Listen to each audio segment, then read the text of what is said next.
Welcome back to another episode of the Front Porch. I'm Jason Sykes. I am founder of Cultivate Vision.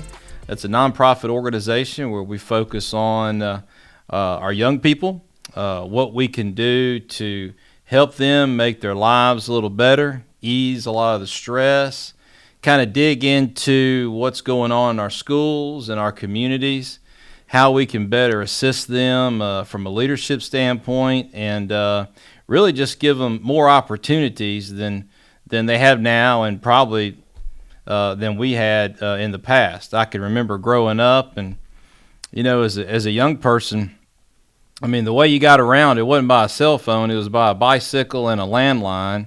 And sometimes those landlines you had to share with other people, and that's really telling my age. But technology's gotten so different now, and really, this is a place, it's a safe place for us to talk and meet with people that make a difference in our community, and try to come up with ideas and figure out ways to really give our young people the tools they need to shine. Now, every other week, I'm going to have you a guest that's either going to be a business owner, entrepreneur, maybe a coach, an athlete, first responder, someone that's a community leader, anyone that has a passion for people, a passion for our youth, and that's committed to the greatness of our young people. So we're going to have someone like that every other week on this show. And today I want to introduce you to a very dear friend of mine, Mason Gray. Mason has been in our community for years as a business owner. He's a father of two. I'll tell you what, it just doesn't get any better than Mason. I love him to death. He's always doing things for people. As a matter of fact, anybody that I know, he definitely puts people before himself, and which is an incredible. Don't you hate it when you forget words? Attribute, I guess. Is that a good word to use? That's a good word. Okay, all right. So I'm just trying to talk good about you. No, Mason's awesome. Mason's good people. Him and his brother, they own a mattress firm in the area. And so anyway, I just want to introduce Mason. Mason, thanks for joining us. Thank you for having me. And those are very, very kind words. Thank you so much. Great to be with you. I was saying earlier, this is the first time really for me to get in front of a camera sort of on a regular basis, and so I'm kind of sliding into it. We were joking earlier, but Mason, you probably record. Didn't you say you record a video every day? Every single day. We do, speaking of my brother, we do a Facebook video every day for D. Noblin Furniture and Mattress Firm. We get on there and unscripted and just let it rip. And there's a blooper reel or two. Practice makes perfect. Practice makes so perfect. I'm going through the peeling away at the imperfections and trying to get good at this. But anyway, thanks for being patient with me, my friend. But we were talking earlier about look, we grew up kind of in the same area, and I've got a picture on our TV. We'll show it to you viewers out there shortly. But there was a meme I saw on Facebook, and it was a picture of somebody's front yard that had a bunch of bicycles tipped over. And basically it says, before social media, if you ever wanted to know where everybody was in the neighborhood, well, if you saw the yard with all the bicycles, that's where all your boys were, right? That's right. Or girls, excuse me. That's where all your friends were. And we didn't have cell phones, Now, I will tell you, I think I was a senior in high school, and pagers were becoming popular. Oh, yes. You remember the beepers, right? Oh, all yes. the different colors. Tell your girlfriend you love her, send her 143. That's 143. That's right. Well, I can remember. So my dad got me a pager. Of course, I thought I was cool, But he said, look here, son. If you see my phone number come up on that pager, don't call. You just come home. I was like, okay, no problem. That clears that up. It did. It cleared it up. But, it was a cool fad. But, the stresses, though, that we had back then, I've really been thinking about it. It's a whole lot different than the stress that our young people today face. Wouldn't you agree? Very, very much different. And I don't know if you want me to go ahead and ease into this. It's like we talked about earlier with social media. There is no break. No. There is no break. There is no, okay, school is over at 3 o'clock. I can at least go home and breathe for a little while. There is no break 24 hours a day. Right. And we had no experience with that. And I can't imagine growing up in today's culture with all of that going on, because pictures are eternal. I don't care. You can do something even on Snapchat. You think that's temporary. That's not temporary. Somebody else has another phone over there about to screenshot that when it pops up on the phone. It's do not take a picture unless you want it to stay around forever. Pretty much, I've been told anything that gets slapped on a device, a phone, a computer, once it hits the internet waves, the cellular waves, I mean, it's there. It's there. It's on someone's server, and it's there for life, right? It's there. You know, and talking about the nonstop stuff, you know, I witness my children every now and again. I mean, they're just glued to that phone. And, I mean, they're Speedy Gonzales. And it seems like the younger our kids get, right, the younger they're getting, you know, the phones and all the stuff. And look, don't get me wrong. You know, I like being able to get in touch with my kid, you know, either one of my children, you know, if I need them or if they've got somewhere they got to go, fine. But it's just gotten kind of overboard, right? It's gotten very overboard. When I'm around my children, it is all screen time. And you don't want to be the one that says, oh, let's put that down. And because I remember going to my grandmother's house. Yeah. When you go to the grandmother's house, she would immediately want to rope you in on playing some dominoes. We're going to sit down and play dominoes. And it's like, hang on, let's talk for a minute before we start doing dominoes and all that stuff. Right. So you don't want to, it's a fine dance. Yep. You don't want to waste time with them, but at the same time, at least they are around you. That's right. So you just try to do the best you can. Try to compromise. Compromise. You know, but I'll tell you, and this will segue into, you know, something I'll mention later on, but, you know, I can remember growing up and, you know, when I would get bored, right? So let's say it was just me and so I was at my grandparents' house where my granddad was a carpenter. Well, of course, I'm going to bebop out there, you know, and just, hey, Pop, what you doing? You know, and he's building something. And of course, you know, hey, I'd want to try it, you know, and he'd let me try it. And he'd say, okay, here's some wood, here's some hammer and nails, go knock yourself out. But, well, no, don't knock yourself out, but go, you know, go give it a shot. And so, you know, that was how we learned how to do things, you know, at a younger age, which looking at some of our young people today, I mean, you know, they'll get into high school and, you know, they may not know how to cut a board. They may not know how to do anything. Absolutely. I've seen that a whole lot. Yeah. Because there's so much other stimulation for them to get a hold of and stay glued to that why should I break off and go and figure out how to, I mean, I grew up around tractors. Why should I go figure out how to change the oil in the tractor, grease a tractor, whatever, sharpen blades, whatever? Because I've got a whole world of Call of Duty right here. That's right. I mean, it's just. Hey, but you know what, though? You're talking about tractors. But I could remember when I was a kid, I think I might have been 7 or 8, and I got on that tractor for the first time, and I cranked it up, and I drove that thing. Boy, I thought I was king of the hill. Instantly addicted, right? Yes. Done. I was done. 4-wheelers, go-karts, the whole nine. If I didn't have it and a friend of mine had it, holy cow, we were best buds, right? Best buds. But, you know, so that, you know, I had mentioned, you know, episode prior to this about, you know, anxiety, okay? And, you know, and look, I'm an open book. You know, I had an anxiety attack a couple of years ago. You know, just kind of my brain reliving some things that happened, you know, that I may not be thinking about, but my brain's constantly thinking about it. Well, you know, anxiety is a real thing, you know, and stress. You know, we joke about it sometimes, but truth be told, you know, when you're introducing this type of environment that induces the level of anxiety and stress on our young people, you know, I mean, you know, as an adult, we go through a lot. I mean, you know, finances, social things, you know, whatever we have going on the job, or in our communities, you know, that we have to deal with as adults. But then, you know, you go dumping a lot of that on a young person, I mean, it's kind of like speeding up the inevitable, and that's just, because you feel like you have to manage that. I've That's got right. to manage my Instagram account. I've got to manage. Look what I'm doing right now, and if I don't, I'm falling behind, and I don't have any post likes to feed the dopamine rush That's that I right. get from all the likes.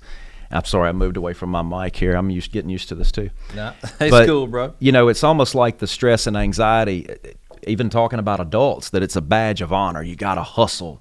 You need to be working 16 hours a day and working 7 days a week, and that's poisonous too. So there's actually stress and anxiety on kids, adults, and everybody. I mean, it is running rampant, and that kind of ties into this Time article that you've got sitting in front of us. So every year, I shared this with Mason earlier, but every year I get, Time magazine puts out the year in review, and I was flipping through it in the airport a couple of weeks ago, and I found an article right in the middle of it.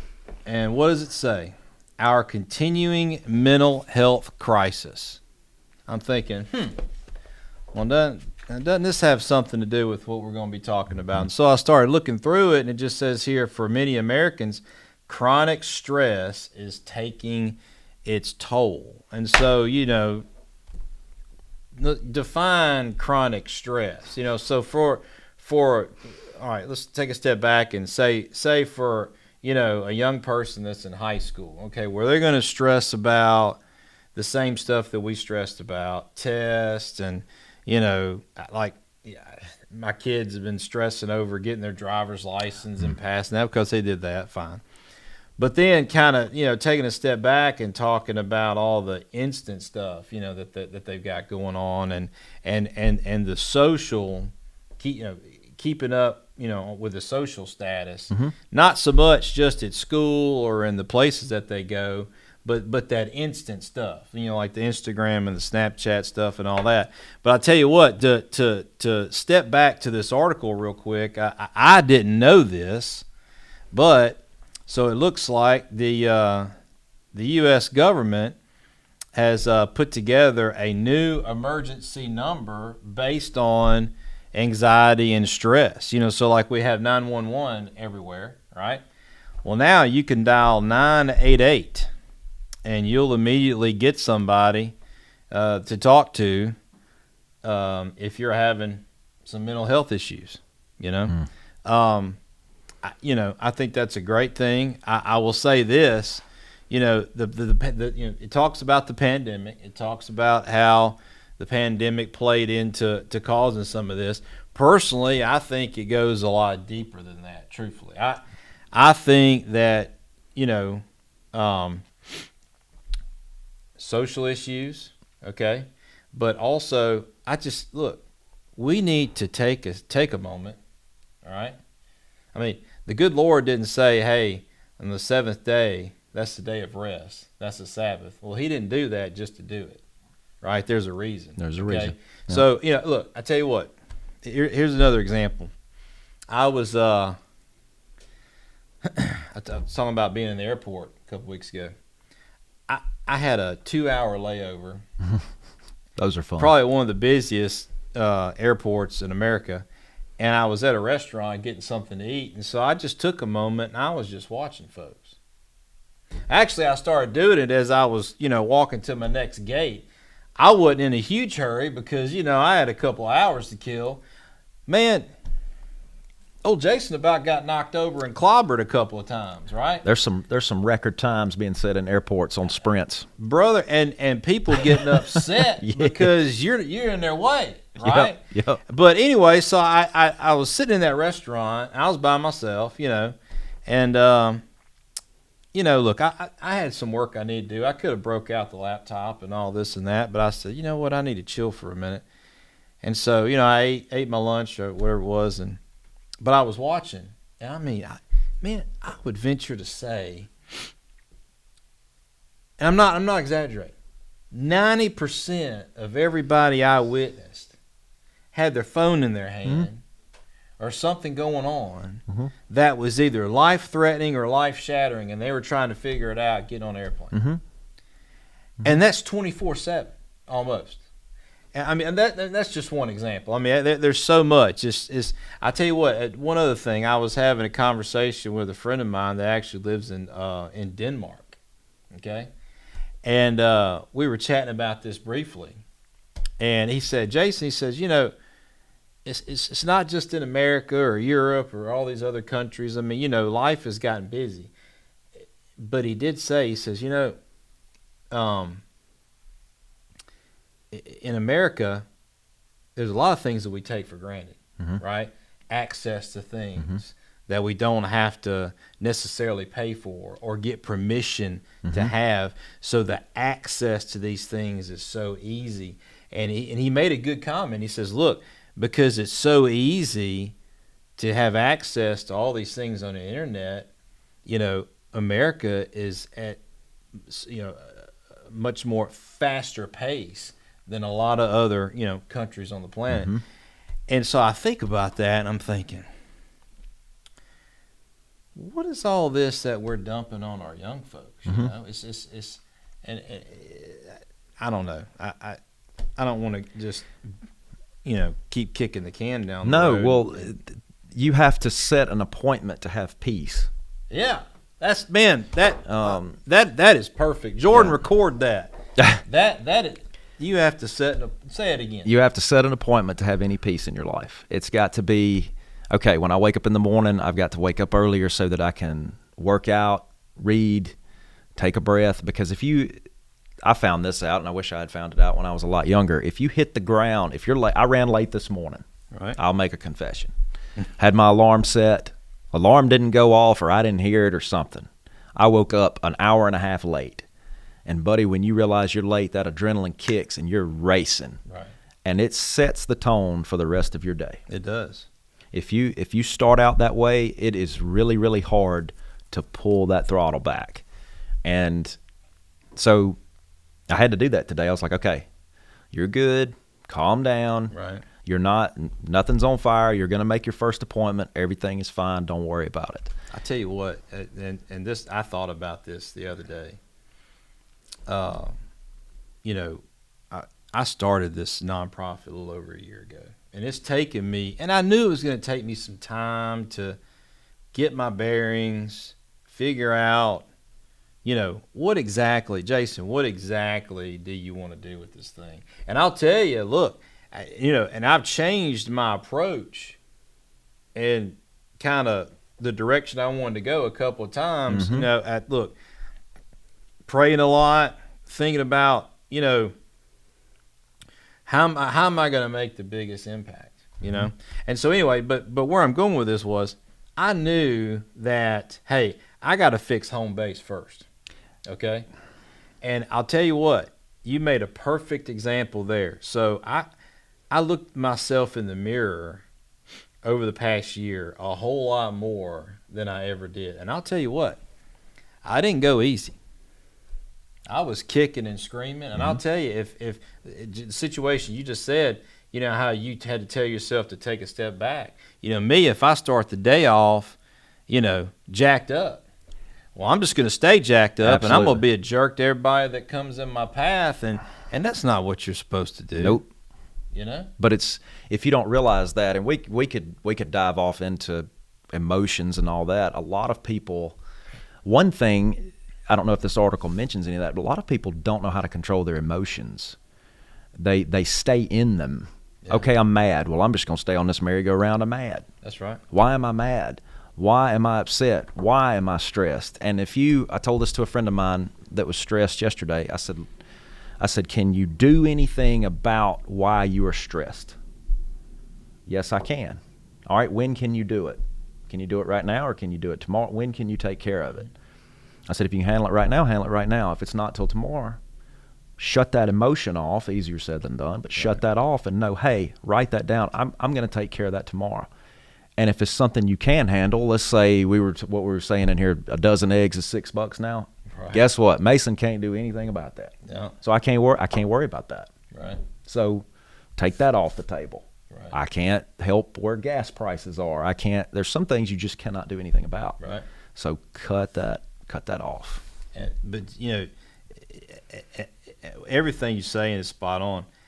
I can't tell you how many times, and I've done it, but folks are griping about this, griping about that, and just like you said, I'm thinking to myself, well, right now, here in this moment, what can I really do about that? Right. That how can I move forward? Topic, nothing. So just shut up and let's move on to something more positive. That's right. Now, what I said may be completely, but that's just what I'm thinking, but let me say this. I've had to tell myself that, so going back to this past year, I have had to literally do everything I possibly could to strip every inch of pride off of me, to very difficult thing to do as a human being. It is, just to get rid of it, because I'll tell you what, it is so easy to get offended. And that segues into the next thing I want to talk about is that art of offense that I think is probably one of the biggest root causes, right, to the anxiety and the stress that I know me as an adult faces, but our young people, man, you talk about flipping a switch, getting offended over nothing, getting offended. Yes, and I've read a lot of books, listened to a lot of people on what I just talked about, and I'm 40 years old, so that's taken me a long time to get there. Let's say there's a 14-year-old, 12-year-old, whatever, and we know what period of life they're going through. There's a lot of changes happening anyway, and now you've got all these emotions and stress and all that. They don't know how to handle any of that, and no one is talking about how to handle things like that. That's right. There was even someone released, and there's a lot of things going on with TikTok right now saying that they're going to eliminate that off of a lot of government workers' phones because the Chinese are gathering data and all that. And the format of TikTok that they put out in America is stupid, senseless entertainment.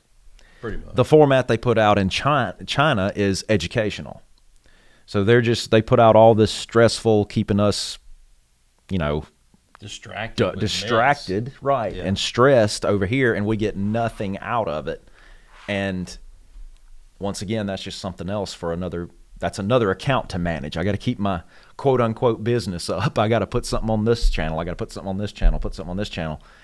And the day is gone before you know it. That's right.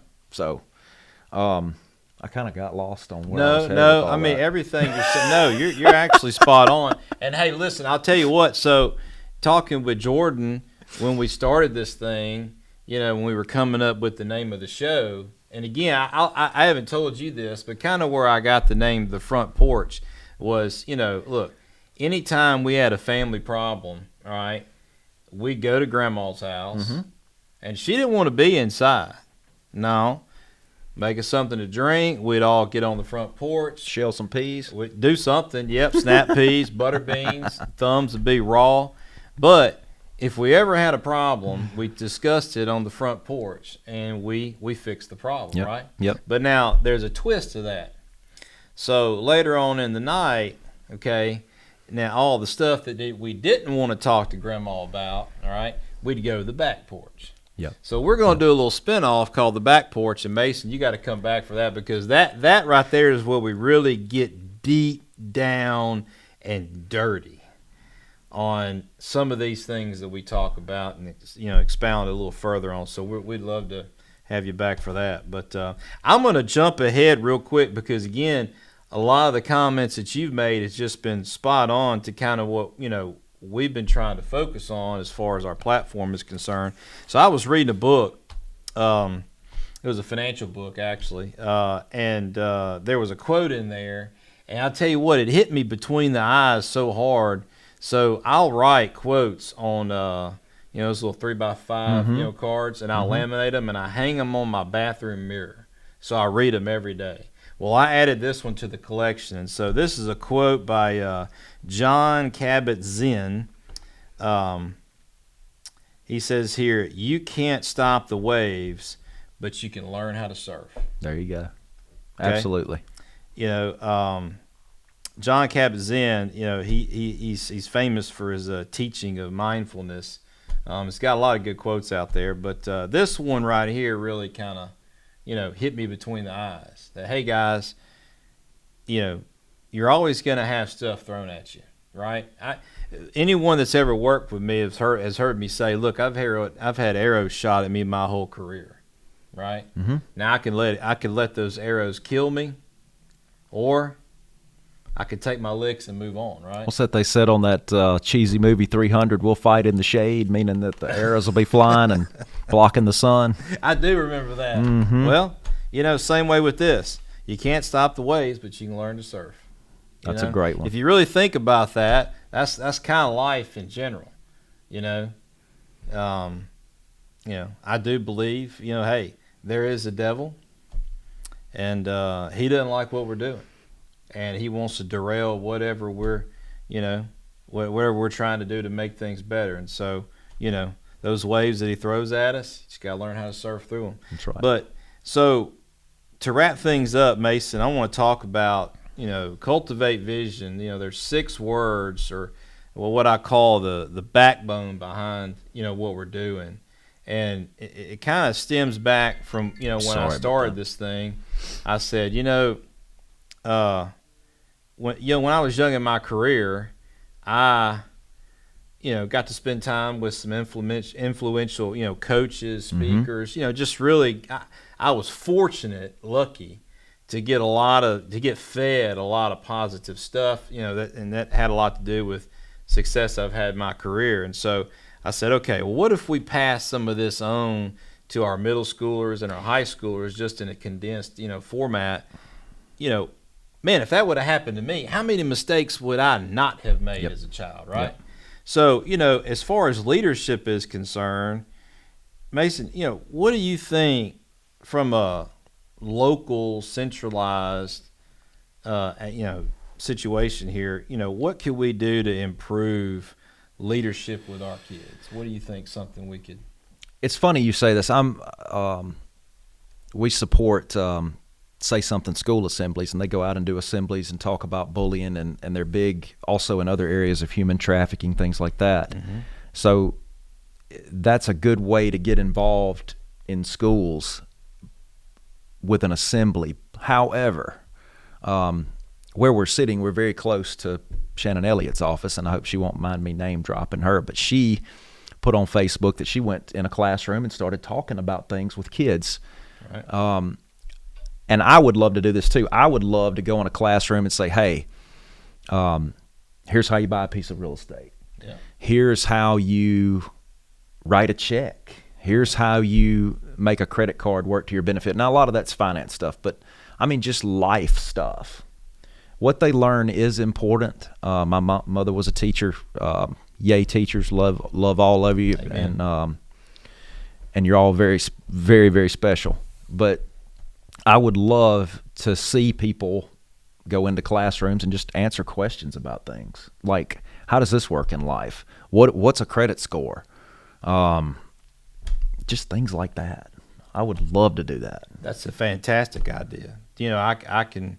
Matter of fact, I don't know if that's happening today. There was a deal, and I could be wrong. As much as we'd like. Go ahead. I think a few years ago, a Chamber of Commerce did business in the classroom, and I think when COVID hit, that went away, and it didn't make a comeback tour. Yeah, I remember there was one time I was asked to talk to a class, and it had to do with hazing, because I was when I went to school, for a brief time, I was part of a fraternity, and we didn't do any hazing in our fraternity, but of course there's been stories all throughout the country, hazing and things that they'll make their pledges do, and kind of the effects of that, and I remember doing that a long, long time ago. But no, I think that's a fantastic point, because none of my children have mentioned that they've had visitors in their classrooms talking about those things. No, and plus it's just a good break from things, mixing things up. I also think maybe you ought to have another time where you get a few minutes just to go outside and stretch, get some sunshine. Amen. Get some of this, because asking a kid to stay planted, that was one of the reasons I'll make another confession. I didn't go to college. I bought my first flip house when I was 19, got a taste of that, and I was like, I'm never going to get out of elementary math in college, much less take any business courses like I want to take. School was out for me early on. I was like, I'm going to be in 13th, 14th, and 15th grade. No, I need to just get on out of here. And it was tough to sit there and be still. I've realized that I got to get up and move around. That's right. I don't sit at a desk. No. I want to stand up and do stuff. Yep. Get on the floor, do some push-ups for a minute, and then get back on the phone. I mean, it's just got to move around. That's right.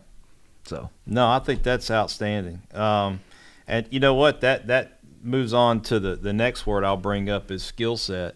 You know, I think it's important for our young people to know how to do things inside the house, outside the house, talking about going outside. Absolutely. You know, I mentioned to you earlier about, watching, just seeing young people's faces when they make something out of metal or they make something out of wood or they fix something and just say, hey, I did that, you know. And so, you know, from a skill set, it is. From a skill set standpoint, I think as a community, I know of a couple of places where they have demonstrations and whatnot, but that kind of ties into what we're doing, you know, with Cultivate Vision. Right now, we're in the process of building our first of 3 buildings to where we're going to have young people come and learn how to do these types of things and in a group setting, and also with other young people of like minds, but they may be just a little bit different, wired different, but getting them together and making them realize that, hey, just because, you know, you talk a little different than I do, you may look a little different than I do, you may act a little different than I do, but deep down inside, we're all the same. That's right. This is how you do life. This is how you treat people. That's right. That's right. I'd rather have more friends than enemies or people that don't like me. I mean, that's right. That sounds very simple, but well, learning skills, doing things like that with other people that you might not even have met otherwise. Again, it's just getting out there and being exposed to, you know, more positive situations than negative. Really, that's the main thing. Let's going back to tractors and stuff. I grew up way out in the country, and friends would be in neighborhoods, things like that. I'm like, oh, y'all don't know how to, like we talked about, y'all don't know how to bush hog. Right. You know, that was just how I grew up, and I got my technical skills, I guess, fixing things. My granddad, it's like you said, with going out and seeing your granddad out there doing carpentry. Mine was taking care of things and fixing this, painting the porch, replacing a board, right? Even putting tires on. I mean, it was just, if something's wrong, don't be scared to try and fix it. At least make an attempt at it. That's right. I'm flipping through here because I wanted to find, I'm going to share something with you in just a second. But the next word here, you know, you talk about encouragement. You know, I think everybody needs some sort of encouragement. At the end of the day, here's the first question I asked myself when I was coming up with, you know, with these foundational words is, number one, you know, I know how important encouragement is for, say, people that I work with or, you know, folks that I'm around. But at the end of the day, guess what? Jason's got to get fed too, right? I think at the end of the day, everybody needs to be fed. And not just really once a week, but, man, probably just about every day, right? So, you know, look, we all know that, hey, you know, getting in the Word, reading God's Word, I mean, that is important. It is. We need, you know, but look, we need to be honest with one another. You know, is everyone disciplined enough to wake up and take, you know, like you said, kind of time block and say, all right, I'm going to do this? No. So what's something that we can do to possibly put some encouragement in the faces of, you know, of everyone? And you know, one of the things that we're going to start doing are these newsletters. You know, we're going to try to get folks to sign up via email, maybe text, things like that. But, you know, look, you get a lot of stuff in the mail, throw it away. get all these emails, different things. Okay. Well, the main thing that we're going to do is the first thing you see on this newsletter, it's going to be some sort of encouraging quote, an attaboy, something that maybe if say 10 people out of 100, 10% read it, and if that changes their day and their outlook or something, is huge. Someone told me a long time ago, out of sight, out of mind, right? We just, what's something that you think we might could do, anything other than that? I mean, it just... Whew. It's so we could probably tough. Talk an hour about it, to be Oh, honest with you. we could. Man, there's a lot of rabbits to chase on that one because, that even goes back to, in our business stuff, how do we reach people? It's impossible to figure out an advertising medium of what works. Right. You're scared to stop doing any of them because it's like, okay, well, here's your analytics on Facebook and Google clicks and all that stuff. And it's like, okay, well, what if I stop doing one?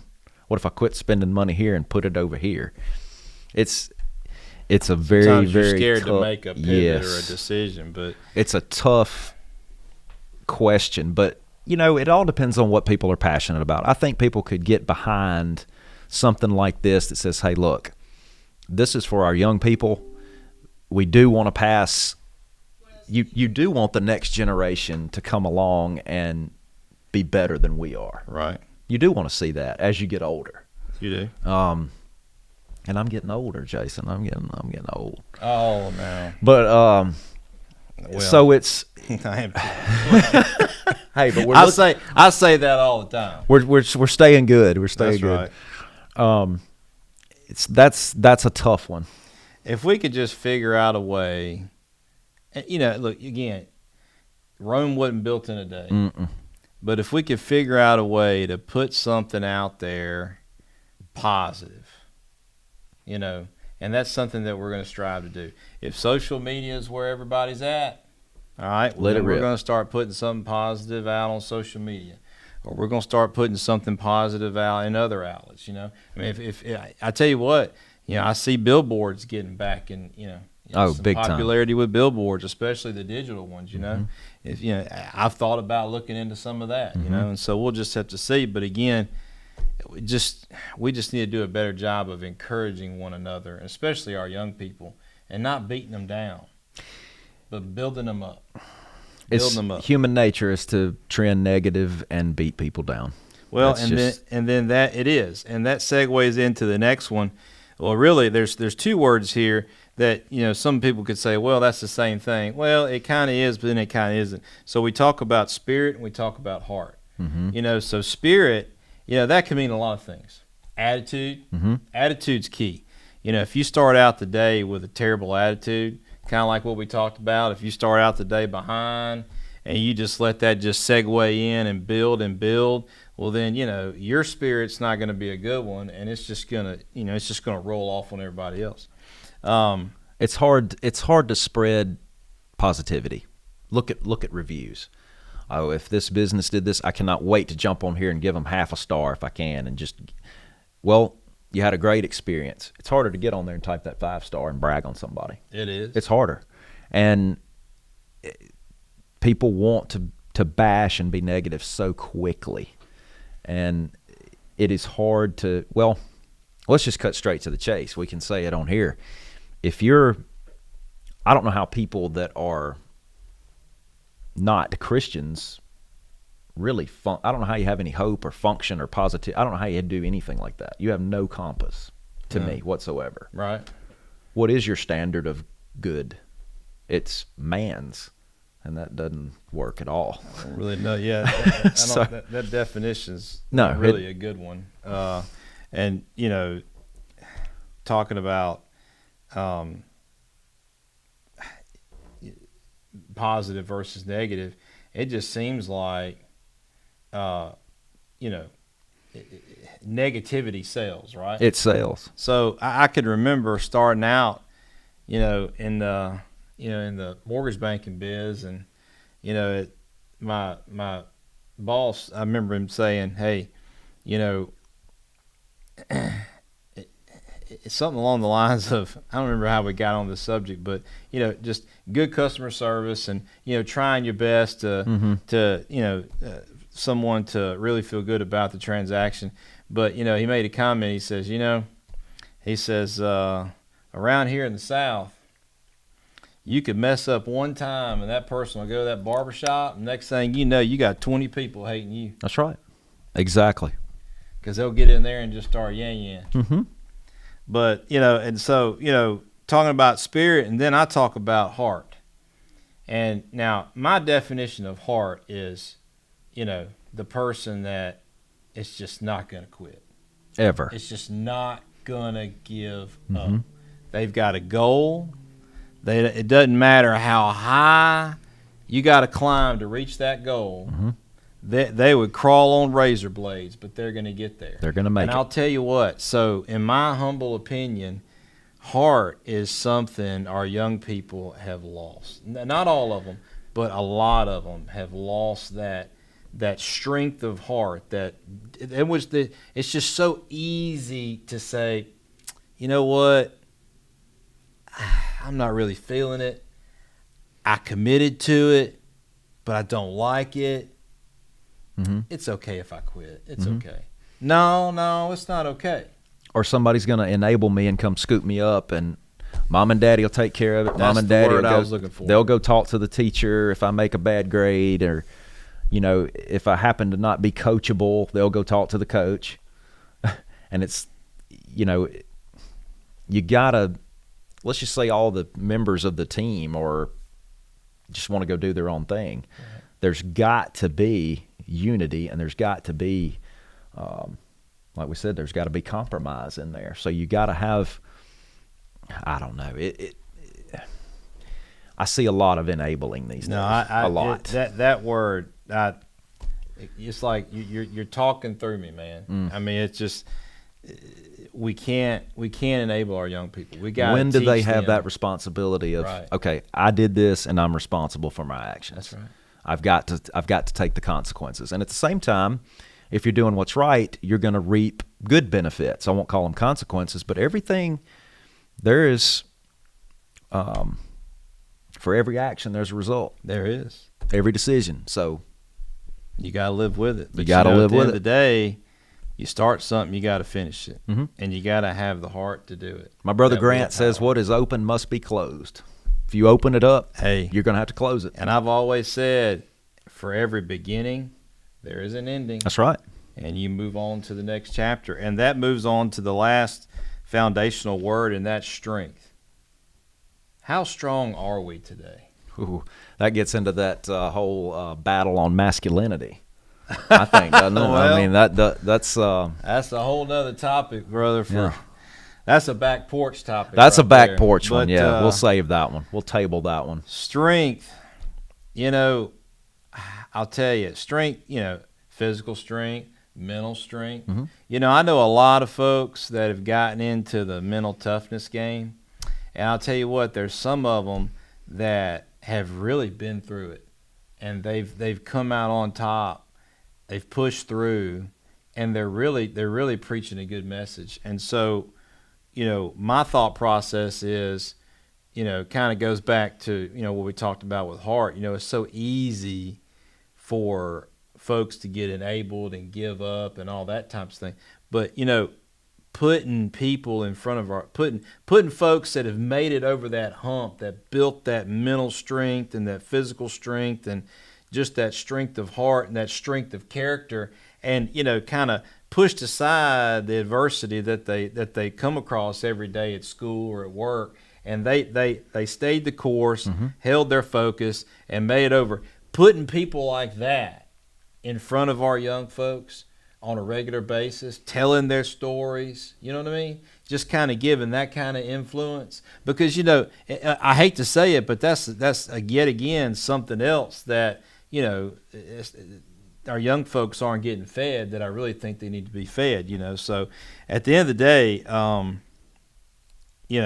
I think that's important. Bottom line is, if I'd had that in my life growing up, I would have. Well, there's a lot of mistakes. Oh my goodness! How much time? How much stress would that have saved right. you? No doubt. But I tell you what, I'm gonna share one thing. I shared this on the last episode, but Mason, this verse here, it reminds me of you. Okay, so this is how much I think about you, man. This verse here is sort of, not sort of. I mean, it is part of the backbone of what we're doing. So Matthew 5:14, 14 through 16, I believe. Yeah, it says, "You are the light of the world. A city set on a hill cannot be hidden. Nor do people light a lamp and put it under a basket, but on a stand, and it gives light to all those in the house. In the same way, let your light shine before others, so that they may see your good works and give glory to your Father who is in heaven." So when I started this conversation, I made a comment about my friend Mason. And I've been fortunate enough, I can say I'm old. I'm going to say in my young age, of all the folks that I've met, but I will tell you, Mason's on the short list when I say that he is one of the most selfless people I've ever met. He cares more about people than he does himself. I'm blessed to know you. I'm blessed to have you as a friend.